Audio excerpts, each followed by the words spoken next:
Hey, how's it going? Welcome to Polyphonic Press. My name's Jeremy. This week I'm going to be reviewing Collider by Sam Roberts. So this album opens with a song called The Last Crusade, which is a mid-tempo rock song. It really sets the mood for the album. It still sounds like Sam Roberts, but it has a more lively feel, more positive energy, rather than on previous records by Sam Roberts, it would be more like on a down note. This is more on a positive thing. And the songwriting in this album really reflects that. This song in particular really sets up the album nicely. The other cool thing about this song is it actually has a saxophone solo, which is awesome.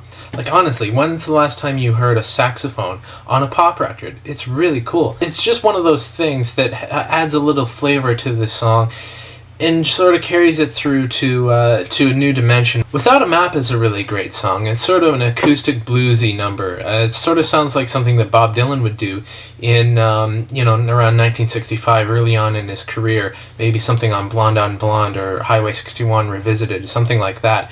It really has an acoustic blues feel, and it's just a really cool song. Let It In comes in as a really steady rocker. It's sort of reminiscent of the late 70s, early 80s new wave music. Sort of like Elvis Costello and the Boomtown Rats and things like that, especially with the synthesizer at the end. It really reminds me of early 80s new wave. On the song Streets of Heaven, you hear the saxophone again. It comes back, and like I said, it's really cool to have a saxophone on a pop record, and I think it's something that's lacking in today's music. So people out there who are making music, put a saxophone on your record. It's awesome. I Feel You is the most experimental song on the album, which is odd because it was chosen as the Canadian single. It starts off slow and it sort of builds into this bluesy sort of jam into, it really changes feel right in the middle of the song, right before when the chorus starts. It's a really interesting listen, and it's one of my favorite songs on the album. And it just works really well. You can tell that this is a band having fun in the studio, which, it just works as a song. I found this album to be less experimental than Chemical City. It still sounds like Sam Roberts, but it's less experimental, more getting back to We Were Born in a Flame type of music, more straightforward rock and roll rather than the, all the studio trickery that came out on Chemical City, which is because they recorded this album live in the studio rather than overdubbing everything and putting, layering guitars and things like that. It was recorded live, and that's how they mixed the album.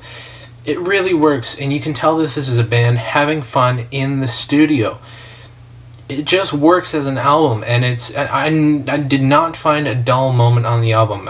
For a lot of albums, for me, I found myself skipping ahead. I could listen to this a whole way through multiple times. It was just a fun album to listen to. And I'm glad Sam Roberts is making music, and I hope he continues to make music.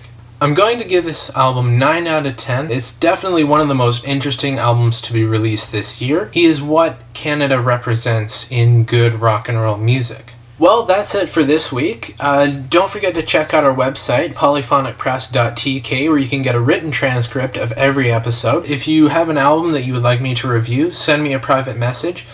Here on YouTube is probably the best way to get in touch with me. Don't forget to subscribe, that way you can know when every episode comes out. And thank you very much for watching. Have a good week. See you next Tuesday.